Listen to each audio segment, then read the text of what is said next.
माहिती अधिकार कायदा प्रस्तावित माहिती अधिकार नियम 2026 या संदर्भात राज्याचे मुख्य माहिती आयुक्त राहुल पांडे यांनी ज्येष्ठ समाजसेवक पद्मभूषण अण्णा हजारे यांची भेट घेतली। या बैठकीला पुणे विभागाचे माहिती आयुक्त मकरंद रानडे, छत्रपती संभाजीनगर विभागीय माहिती आयुक्त प्रकाश इंदलकर, दत्ता आवारी, ॲडव्होकेट श्यामा असावा, पारनेरच्या तहसीलदार गायत्री सौंदाने, दादा पठारे यांच्यासह अनेक मान्यवर उपस्थित होते।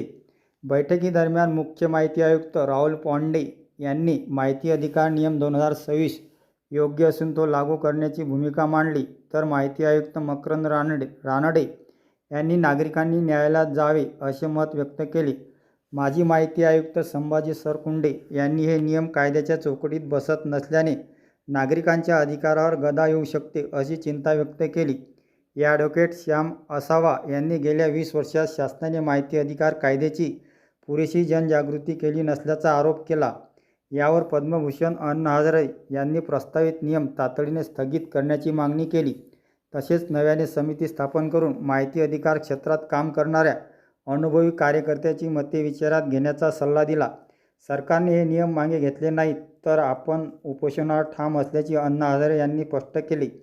बैठकीनंतर माहिती अधिकार नियम 2026 मधील त्रुटीविषयीचे निवेदन मुख्य माहिती आयुक्त राहुल पांडे यांना देण्यात आले। यावेळी बाळकृष्ण मते, अब्राम आढाव, अमित कांबळे, संजय लोखंडे, प्रकाश उघडे, संभाजी सरकुंडे, सचिन परदेशी, बाळासाहेब मोडक, अंकुश नरवडे, संजय कुराडे आणि श्रीकांत कावरे यांच्यासह अनेक कार्यकर्ते उपस्थित होते। महाराष्ट्रात तो नियम आता या चर्चेनंतर लागू राहील की स्थगित होईल? जे आता 12 जूनला नियमावली केली आहे ना, त्याबाबतचा प्रश्न आहे की त्याबाबत आता आपली भूमिका काय, की ती लागू ठेवायचं की लागू नाही करू सरकारने? लागू होणार नाही, करू नये मग आपली मागणी आहे 12 जूनच्या परिपत्रकाबाबत आपली मागणी आहे। मग नंतर तुम्ही चर्चा करा, ते काय होईल की ते लागू करू नये। अण्णा